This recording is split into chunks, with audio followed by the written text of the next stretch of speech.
আসসালামু আলাইকুম। ফাইতু সাহাবা রাজা আনম চতুর্থ খণ্ড হইতে বলা হয়েছে।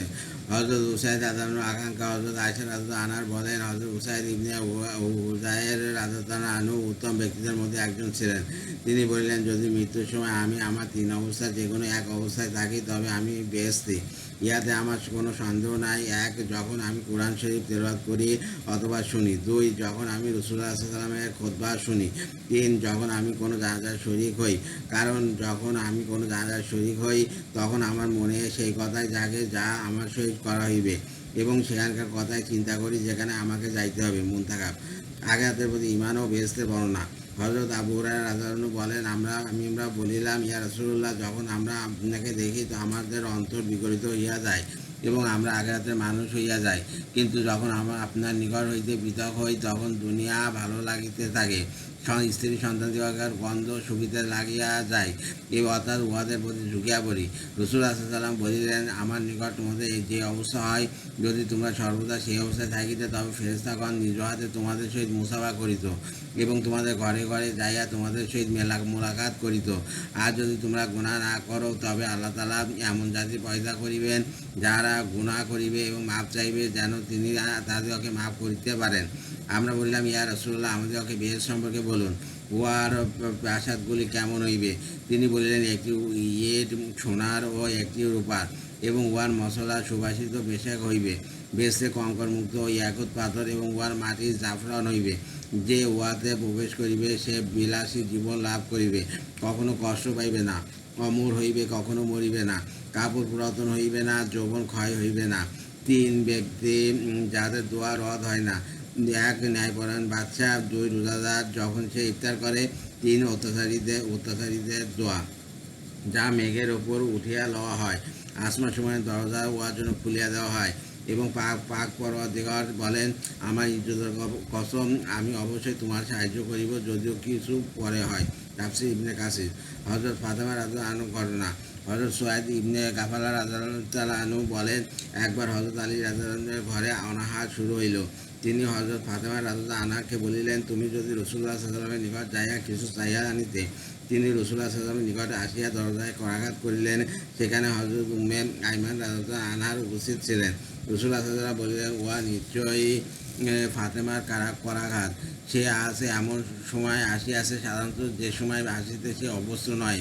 হযরত ফাতেমা রাদিয়াল্লাহু আনহা বললেন, ইয়া রাসূলুল্লাহ, ফেরেশতাদের খাদ্য তো তাসবিহ ও তাহলিল ও তাহমিদ, আমাদের খাদ্য কি?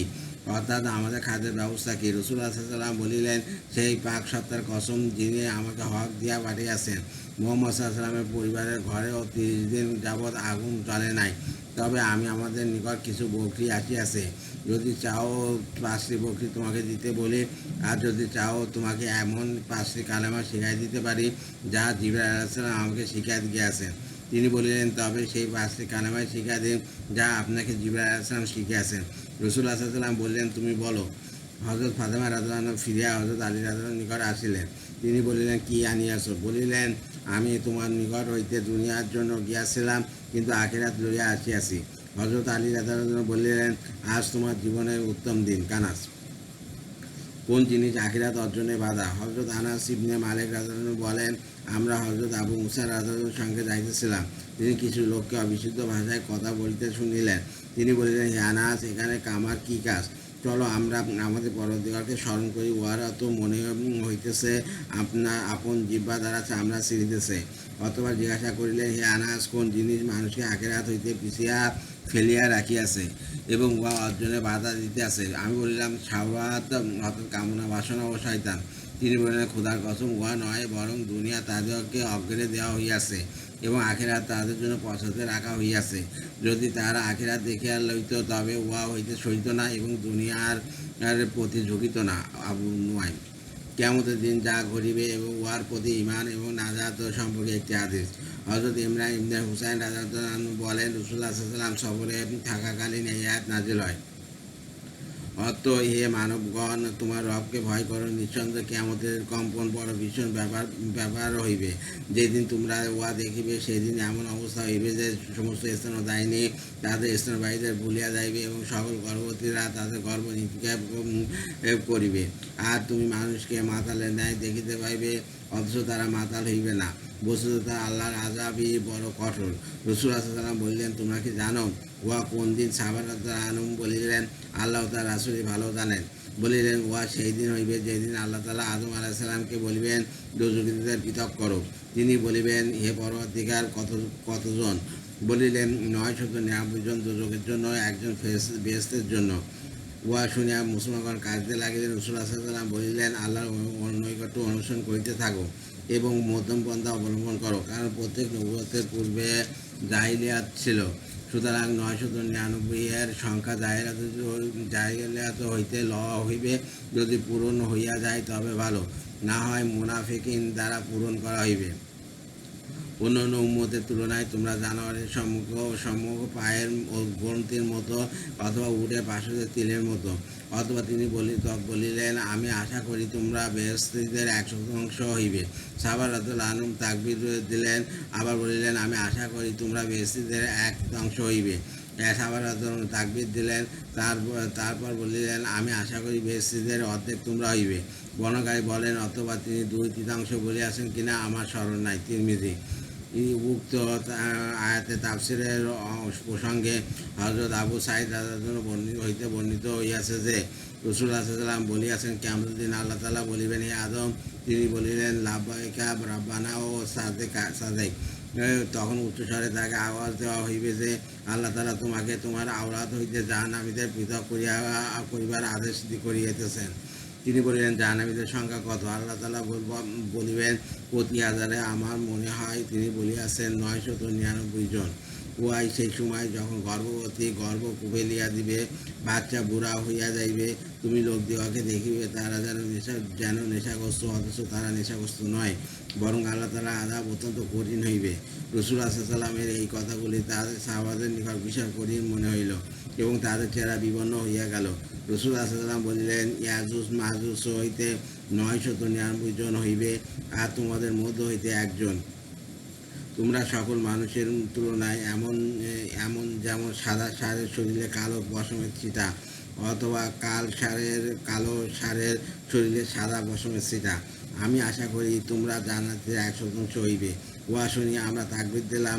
অতঃপর বলিলেন, তোমরা জান্নাতের 1/3 হইবে। আমরা এবারও তাকবীর দিলাম। তারপর বললেন, আমি আশা করি তোমরা জান্নাতের অর্ধেক হইবে।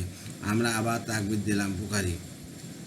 হযরত জুবাইর রাদিয়াল্লাহু প্রশ্ন ও জবাব। হযরত আব্দুল্লাহ ইবনে জুবাইর রাদিয়াল্লাহু বলেন, যখন এই আয়াত অথবা তোমরা কিয়ামতের দিন তোমাদের রবের নিকট ঝগড়া করিবে নাযিল হইল, তো হযরত জুবাইর রাদিয়াল্লাহু বললেন, ইয়া রাসূলুল্লাহ, আবারও কি ঝগড়া বিবাদের অবস্থান হইবে? তিনি বললেন, হ্যাঁ। হযরত জুবাইর রাদিয়াল্লাহু বললেন, তবে তো কঠিন সমস্যা।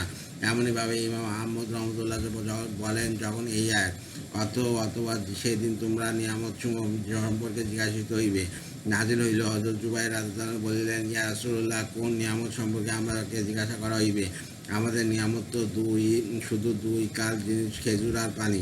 অপর এক রিওয়ায়াতে আসিয়াছে যে, যখন এই আয়াত তুমিও মৃত্যুবরণ করিবে, তারাও মরিবে, ততবার কিয়ামতের দিন তোমরা তোমাদের রবের নিকট ঝগড়া করিবে নাযিল হইল। হযরত জুবাইর রাদিয়াল্লাহু বলিলেন, ইয়া রাসূলুল্লাহ, আমাদের বিশেষ বিশেষ গুণাগুলি ছাড়াও দুনিয়াতে যে সকল ঝগড়া বিবাদ আমাদের মধ্যে হইয়াছিল, তাও কি আবার উত্থাপিত হইবে?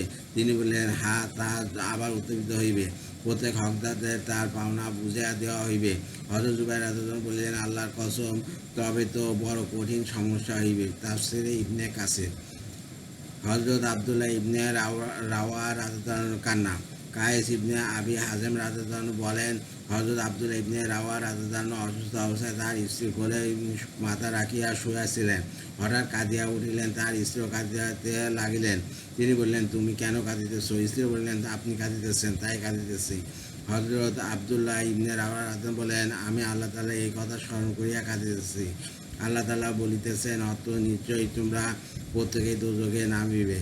আমি জানি না নামিবার পর আবার উহা হইতে মুক্তি পাইব কিনা। তাফসীরে ইবনে কাসির। আল্লাহ হাফেজ।